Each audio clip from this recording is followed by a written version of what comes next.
Hey everyone, also back with another video. Sorry for the extended hiatus, but I'm still working on a schedule for video editing. Today I wanted to go over one of the best games that come out in years, Elden Ring. Elden Ring is a fantasy-style RPG developed by From Software, who are known for their high-difficulty games. I've heard many players grow quickly frustrated and drop this game after the first few hurdles, which is a shame because Elden Ring is an absolute triumph in gaming. So today I wanted to show you some tips on what to do starting out in this game.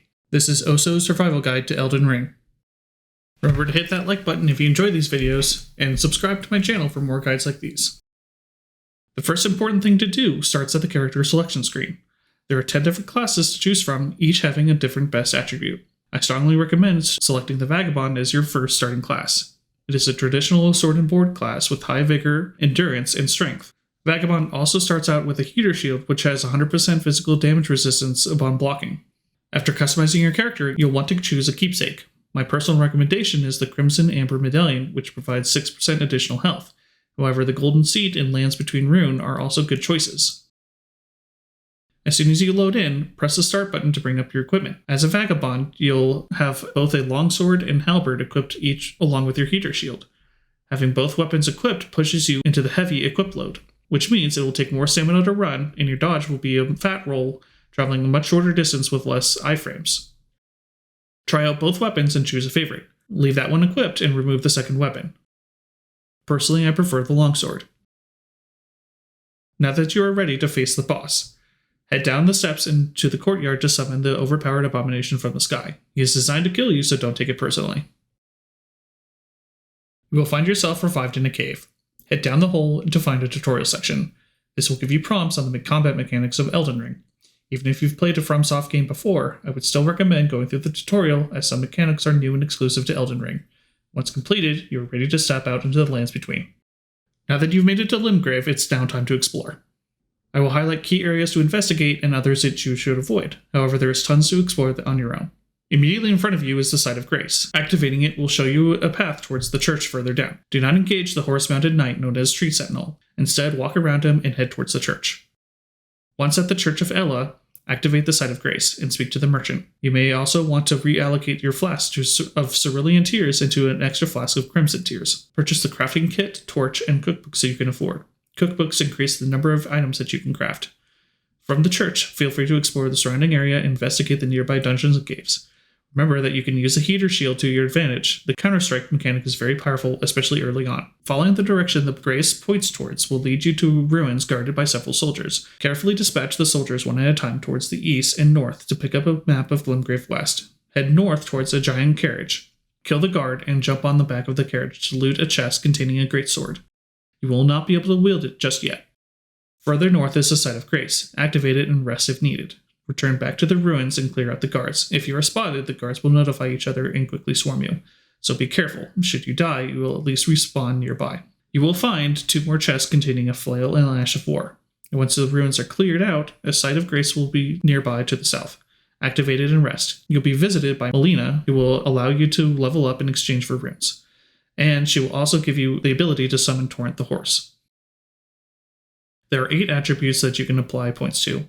The first 3 will increase the HUD bars, health, FP, and stamina respectively. Endurance will also increase your equip load as well. The other 5 increase your stats to wield weapons and spells. Being a Vagabond, the 3 main stats that we will be focusing on are Vigor, Endurance, and Strength. Going back to our Greatsword, it takes 16 Strength to wield it. It may be tempting to drop all of our points into Strength. However, the sword will put us back into heavy load without additional points in Endurance. You should avoid heavy load at all costs, and not wield the Greatsword until you have enough Endurance to support it. After we have leveled up, use your map to fast travel back to the Church of Ela. Then rest at the Site of Grace until nighttime. A witch named Rinna will appear. Talk to her and she will give you a spirit summoning bell and lone wolf ashes. You will now be able to summon creatures based on the ashes you have equipped during these boss encounters. Now that we have the spirit summoning bell, you are free to explore Limgrave some more, such as the northwest corner of the nearby lake is Limgrave Tunnels, where you can stock up on smithing stones. When you are ready to continue, port back to Gate Front Site. Through the gates, you'll find an entrenched position with a troll up top waiting to pounce. If you'd like to fight the troll, lure him down and out of the gate so you will not have to deal with the archers as well. However, I recommend using Torrent to speed past the area and out of the chasm. At the top, you'll find a golden seed. Pick it up and continue down the road. Clear the wolf ambush and activate the Site of Grace at Stormhill Shack. Use the golden seed to increase the number of flasks at the Site of Grace. Talk to Redrika, Little Red Riding Hood. She will give you jellyfish ashes, one of the best early ashes in the game.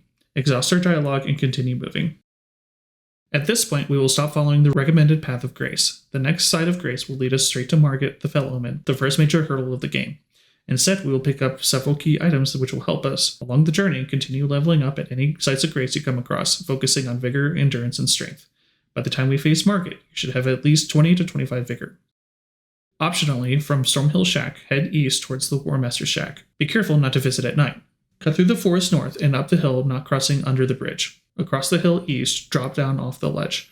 You should find a ghost lighting a door against the wall. Open the door to the Death Touch Catacombs. Complete the dungeon to be rewarded with the Assassin's Crimson Dagger, a talisman that heals you after dealing a critical strike. From Agion Lake North, follow the road across the bridge. At the fork of the road, head left, north. There will be a site of grace to your right. You will hear some shouting for help. Kenneth Haight will give you a quest to liberate his fort towards the southeast. You may attempt to kill him and be rewarded with a golden seed. However, he's no pushover. Across the ramp he's standing, you'll find a mass grave with golden runes to collect. Further down the road, past the troll, is the third church of Margitt. Here you will find a sacred tear and a flask of wondrous Isaac. This flask is customizable by up to 2 crystal tears. Equip the Crimson Crystal Tear and turn it into another health flask and equip it. Then use the Sacred Tear to upgrade the amount replenished by flasks and any golden seeds that you may have collected. Follow the road south through the forest, avoiding the rune bears. Collect the map fragment along the way. Eventually, you'll come across Fort Haight. Outside, you will find a site of grace and another golden seed towards the entrance of the keep. Clearing the keep is optional, but will reward you with a bloody slash Ash of War. If you are having issues with health management against Margitt, you can head down towards the Weeping Peninsula. Heading south on the road as you find the map fragment will be another golden seed on the hill above. There are also 3 more sacred tears at the churches at these locations here. Returning to Stormhill Shack, follow the path north, taking the hidden path through the trees. A finger reader will be waiting for you at the bridge. Drop down at the end of the bridge and follow the bridge up around Stormvale Castle, avoiding the wolf packs. Eventually, you'll come across a site of grace called Lake Facing Cliffs. There's a church nearby housing another sacred tier. Rest at the site of grace, and Melina will return to take you to the Round Table Hold. Doing this will allow you to skip dying to Margitt the Fell Omen and losing your runes. Round Table Hold is the central hub of the game. Now is a good time to use the golden runes that you have collected to resupply. Rodrika will be sitting at the fireplace if you exhausted her dialogue at Stonehill Shack. Exhaust her dialogue again, and then talk to the blacksmith. Upgrade your preferred weapon, and then ask him about Rodrika. He'll say that she has a knack for spirit tuning. Return to Rodrika and tell her about this. Return back to the smither and ask him to watch over her. Finally, teleport back to Round Table Hold to find Rodrika standing by the smither Hugh. And you'll be able to upgrade your spirit ashes in exchange for glovewort and runes. Upgrade the jellyfish ashes. Returning to Stormhill Shack once more, Rodrika left a golden seed for you to collect. Head towards Stormvale Castle using the left ridge to avoid the mountain ballista. Rest at Stoneward Tunnel and perform any final preparations. At this time, I have collected 7 Crimson Flasks, a Isaac Flask, Jellyfish +1, Lordsworn Greatsword +3, and a level 20 in about 2 hours. Anything above this will make Margitt that much easier. Now you're ready to face Margitt. If you enjoyed this video, make sure to hit that like button, it really helps. And click the subscribe button to be notified of new videos. Also, let me know in the comments if there's any major items that you think I may have missed, and stay tuned for the next episode where I tackle Margitt and take them down easy. My name is Oso, and thanks for watching.